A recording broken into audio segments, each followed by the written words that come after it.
Hello, hello, salut. I am the Rasta Witch. Here's where we learn the way of the Yan Sui Rasta, which is to say, my kind of Ital. Please subscribe and begin your own kind of Yan Sui witchcraft. All roads lead to Rome. Home. Hi, how you doing? Okay, so as part 2, if you watched my previous video about choosing a deity, so I've already gone into all the explanation of choosing a deity and everything. And here in my witch's grimoire journal, book of shadows thing, I've got my original sketches on how to do that. So I wanted to do a reboot on my Mother Mary thing. So here it is right here. See, and I've got, anyway. See, it's big. It's like a big candle. So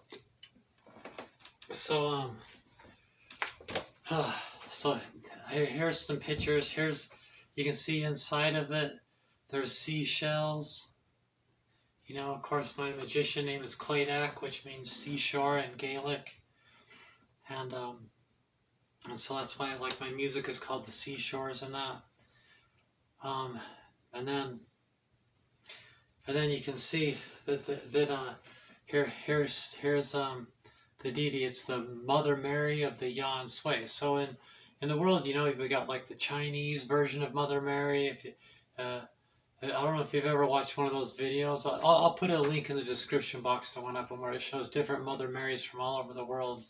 Every country of the world has their version of Mother Mary, and you know the Chinese one looks Chinese. The Native American one, you know, just like everybody. But this is the Mother Mary of the Yan Sui. So,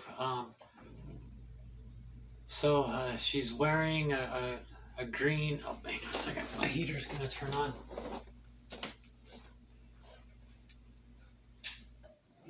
So what I've done is I've taken concepts from Bridget. From the Irish, and then when we were forced to convert Christian by the Romans, the Catholic Church made Bridget a saint, so it's Saint Bridget. And for what I call Candlemas, most witches call it Embolic on the 1st of February, which just happened the other day. This is Candlemas, and I like calling it Candlemas because I'm really into candles. Bridget is the goddess of fire and healing and magic. She's got red hair, and she's dressed in green. And so you can see that the basic look of Mother Mary is Celtic. And notice that her hair are dreadlocks, and back in the day, you know, they would have been called elf locks. I can leave a link in the description box too about elf locks and how in Ireland way back then we called them elf locks. The Tuatha De Danann.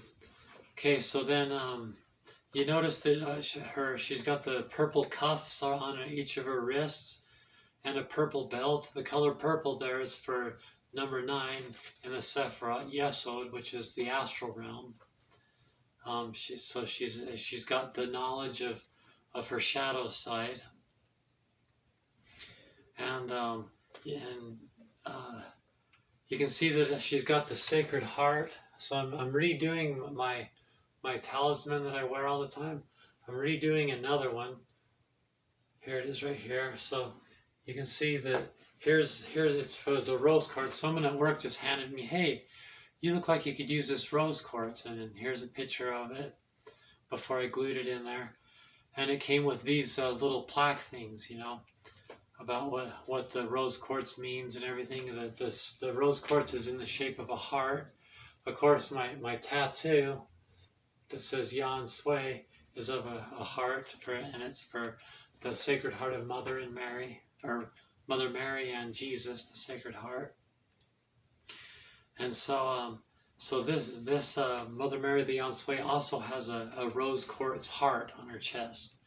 And then the part up above, which is really so I can attach, it's in a seashell, which has a lot of magical things. So one of the things that Eliphaz Levi teaches in his book, Transcendental Magic, is knowing when to keep your magic a secret. So giving too many details is not, that's not what I should do. It does. It's happened before.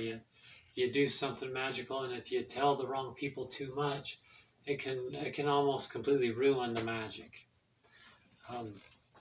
You just have it, and it takes a little experience too. But so the purple is for yes. Oh, by the way, that belt is because she's pregnant. So Jesus is already born. Her son Yahshua is already born, but she's pregnant again. Because I don't really believe in the virgin part. I don't see why she has to be a virgin. Virgin was just a title with the Essene Jews. And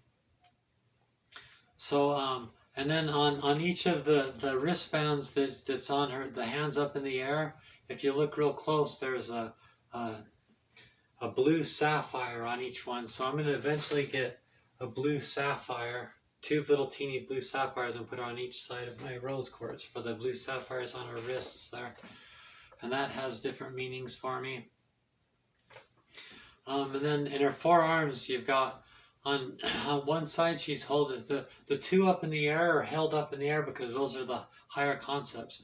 The book she's holding in the patriotic colors of the Ethiopian flag is the autobiography, volume 1 of Haile Selassie. And in her other hand, elevated up, is a moon cake. So the Heavenly Mother is all around the world. There's different types of cakes that are cooked to celebrate her. This is from the Chinese, the Chang'e, the moon goddess. Every year for autumn in China, they eat moon cakes and think about the story of Chang'e, the moon goddess. And so that's the 4 arms right there is on Mother Mary is it means a lot. It means all gods are created by the hand of man, a love of the East, and then with the moon cake especially, there's a lot of emphasis on the love of the East. If you've watched enough of my videos, I often say the saying, worship the gods if you must, but first know thyself. That what really matters is meditating and knowing how to identify the anatomy of your ego and transcending ego and going through the 7 stages of maturity of ego development and everything as taught in African Zen Buddhism 101 by Bhagwan Ra Africa.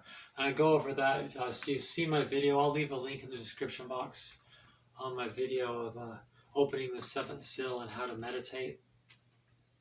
Okay, so she's got those are the higher concepts, the world unity with Selassie's autobiography, and then the moon cake, to be one and be ecocentric and all that I go over a lot. In her other hands, in one hand, you've got the unleavened bread of the Passover, and then the other one is a cup with red wine to remember the blood and the body of her son that died for us on the cross. Every year, I don't do Christmas, I do the Passover, and where I eat unleavened bread and drink red wine to remember the sacrifice of Jesus. And that's what she's doing there. If you look on her dress there, she's got the Roman numeral 13 because the tribe of Manasseh, and I go over that in my previous video. The United States is the tribe of Manasseh. We're the tribe of Manasseh, the melting pot. It's the 13th tribe. And then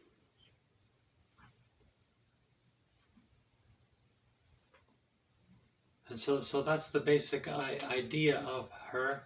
If you look on the little title thing on the thing there, it says Mother Mary of the Yan Sui, Goddess of Earth, Gemmel. That's the Hebrew character that corresponds to the High Priestess.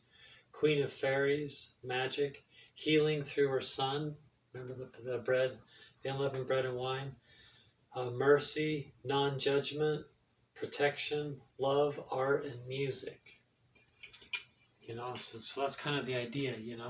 All gods are created by the hand of man. I'm putting all, because I'm not really a Christian. I appreciate the mythologies that come with Yahshua and Mother Mary, which are deities that I use, but I don't. Those are stories to me are mostly fiction, but based on real people. But those are the things that I need from my mother goddess, and she's a triple goddess. She's she represents the high priestess, the fertile woman and the crone, and all that. And so she's just kind of like a package deal. She's Mother Nature and all that. Goddess of Earth, like I said. And then on the back of the candle, it's got the prayer. Our Mother in Heaven, Mary of Zion, Yahshua with thy, Rose of Roses, Flower of Flowers, Yahweh El Shaddai, Yahweh Kesed, Grace and Powers, Moon and Sea, our nostrils' breath, pray for us now and at the hour of our death. Amen. So that prayer is back here on the back of the candle, so that even if you don't say the prayer, when you light the candle, that's the prayer that it's saying. Not plus all the symbologies and messages and everything that's in the pictures. She's wearing a sky blue cape,